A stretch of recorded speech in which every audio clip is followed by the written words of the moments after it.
Hi, this is Christa at The Secret Yarnery. Today we're going to be learning how to make the magic knot.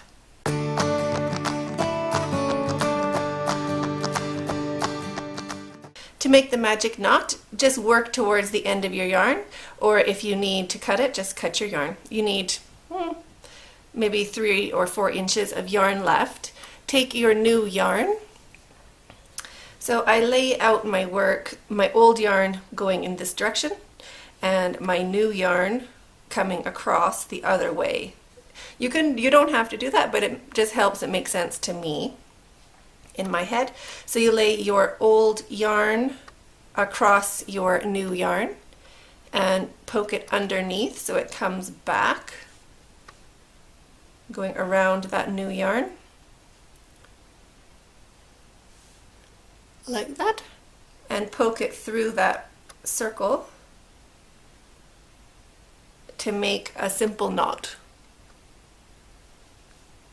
Then you pull it around your new yarn really tight, give it a good tug, and then you do the same thing with your new yarn around your old yarn. So lay it over top, poke it underneath and back,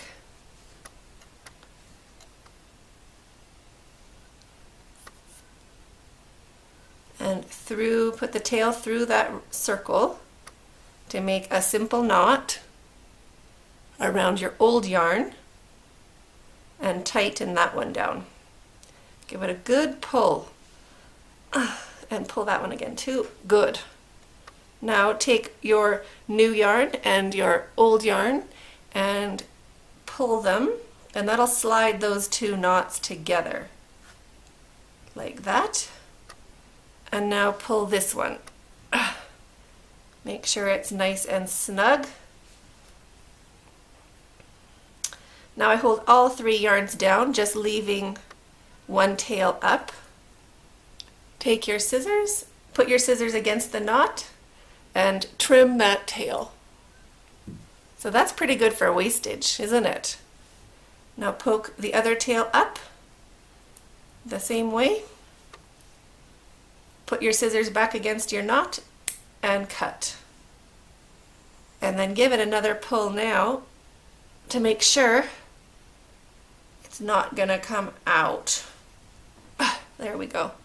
And that was the only waste we had with the magic knot. Now we're just gonna keep going with our crochet and work in that knot into our work. So I'm just doing double crochets. I'll just show you.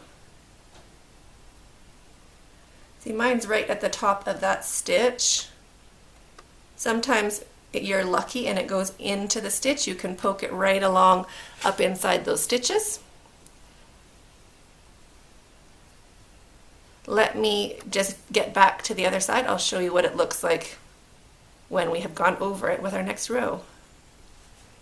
So now we've gone over it. You can see it's still poking out a little bit wherever it is. So you can just get your hook or a needle or something and poke it back inside whatever stitch it can hide it.